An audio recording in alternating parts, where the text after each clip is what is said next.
It is time for week 2 of my NFL fan series, and this week is all about the AFC South, the lovely AFC South. In the AFC South, for those of you that don't know, we have the Jacksonville Jaguars, the Indianapolis Colts, the Houston Texans, and the mighty Tennessee Titans. I feel like 2 teams are moving in one direction. The other 2 teams are trying to figure out what they're going to do, and that is basically where this division is right now.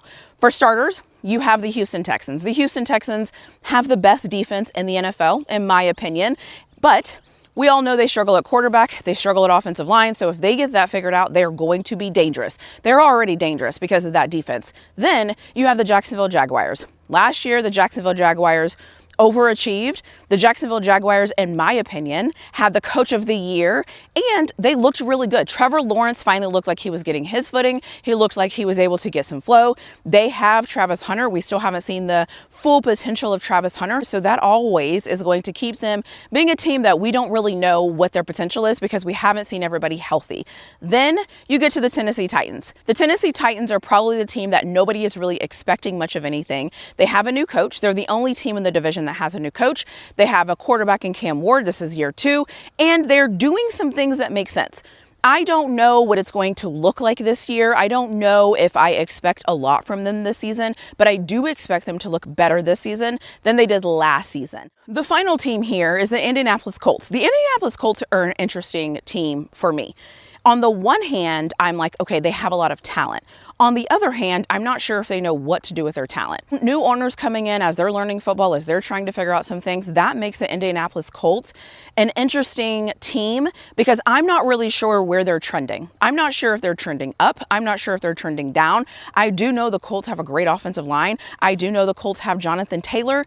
That is about all that I know 100% certainty when it comes to the Colts. So it just seems like they're one of those teams that at any moment can go really great or can go really bad, and that is exactly what happened last season. They were really, really great until they weren't. So the Colts are the team that I'm not really sure where to place them or what to do. But hey, the Colts are in the AFC South. And if the Texans are going to come back and be the Texans, and if the Jaguars are going to come back and be the Jaguars, it's going to make the Colts run at things a little bit more difficult, but it is what it is at this point. The nuance in this division is going to come down to quarterback play. Whatever quarterback play can edge out the next, I believe is going to make the difference. Well, hello there. If you're seeing this, don't forget to hit that like button. Don't forget to double check and make sure that you are subscribed to my channel. Leave me a comment in the comment section below. And if you think about it, turn on those notification bells so you never miss a single video. The reason why I think quarterback play is going to be the nuance in this division, if the Houston Texans are able to figure out their quarterback play, they naturally have the best team in the AFC South. However, if Trevor Lawrence is able to figure out his quarterback play against the Houston Texans, then the Jacksonville Jaguars are going to be the best team in this division. But you're not here to listen to me talk about what I think about this division. Let me roll some clips of the people that I talked to so you can just see how interesting these conversations are going to be this week. But overall, I'm feeling good about the state of the team because you feel good about the state of the quarterback and the head coach. And if you want to add the defensive coordinator, Anthony Campanelli, into that conversation, again, that makes you feel generally good about any NFL team. Yeah. Now, there is still a conversation and or a question to be had about the general manager. And it's not to say that I have that conversation, but I think the vast majority of the fan base and even the NFL market in general may have questions about, is this guy truly as good as the Les Snead, as the Brad Holmes, as those guys from that Rams regime, or is this a situation where it's fool's goal and maybe too early, too soon for the young general manager? And I think these are rightful questions that should be asked, and he's going to have to earn it by W's and L's on the field.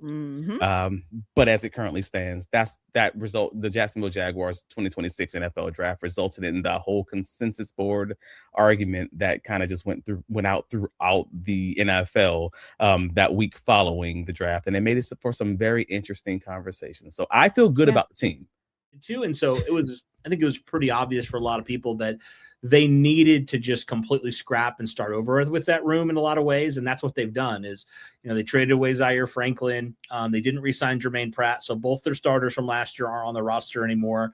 And then obviously they went out and they drafted CJ Allen. They drafted Bryce Betcher in round 4. They signed Akeem Davis-Dather, who's a solid linebacker, to their roster. So they've really kind of reshaped that whole unit. and went for the youth movement there. Now, are they going to be better? I don't know if right away, but I certainly think that the issues that plagued this linebacker room last year aren't going to be as prevalent this year.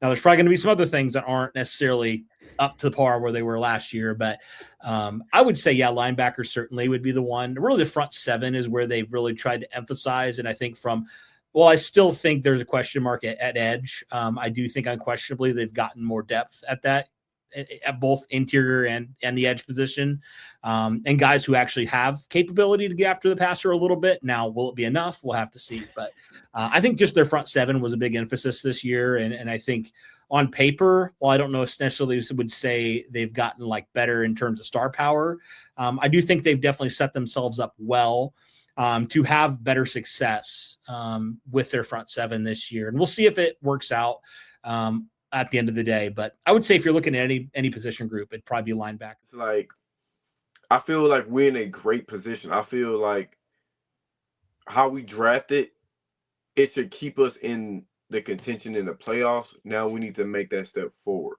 because we lost some people, but we also gained some people during free agency and in the draft. Like, I really feel good about my team going into next year. And we get Tank Dell back. Like, we forget, y'all, that we didn't have Tank all year last year. And that is Coleridge, one of Coleridge's favorite targets. And he do have a rapport with. So, and I like, I like Knowles. And I like Higgins. Okay. We can have a real good receiving core next year. Like I agree. Real good one. Yeah, I love it. Awesome. So let's talk about that team. So having a real good team next year, what is a successful season for you? AFC champ. My thing is going to be AFC championship or bust for me. Okay. Until we get there. Until we get there, and then we get there now with Super Bowl or bust. Yeah. But like last year, we was talking everything I said last year, it happened. Basically, almost to a T.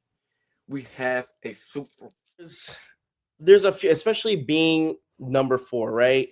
Yeah. You have, those top draft picks that you look at and you're like, well, why didn't we get him? Or, like a Reese, a Bain. And then those are one of those that you go like, well, this could be either we look back and be like, damn, he was right there the whole time, a Bain, a Reese, and we kind of passed up on him. And I hope that's not the case. Yeah. I really don't, because again, the Titans have a tendency of doing that. I mean, it happened. I mean, I'm going back, but I mean, we picked up Kevin Dyson, which is a wide receiver, and and Randy Moss was right there. There. Yeah. So, but then you never know what kind of career, Randy Moss might have had with the Titans compared to the stellar career he had with Minnesota. So it could have been defining moment, so. So we'll see. Like I said, those are a few of them that is kind of like, damn, like I hate playing that game. I hate, being like, well, he was right there and now we picked them, because it's easy to say it now, like once it happened, but hopefully the Titans got the right pick.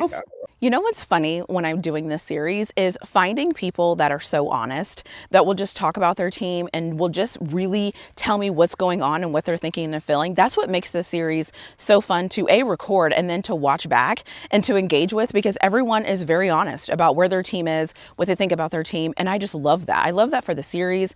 I love that for everything. Similar to what I'll do every single week. If you look in the description box, you will find everybody's YouTube channel so that you can connect with them. I will also add them as a collaborator if they have a YouTube channel. Remember, everyone doesn't have a YouTube channel. So if you don't have a YouTube channel, the YouTube channel will not be attached, but you can still find them on socials and all of those good things.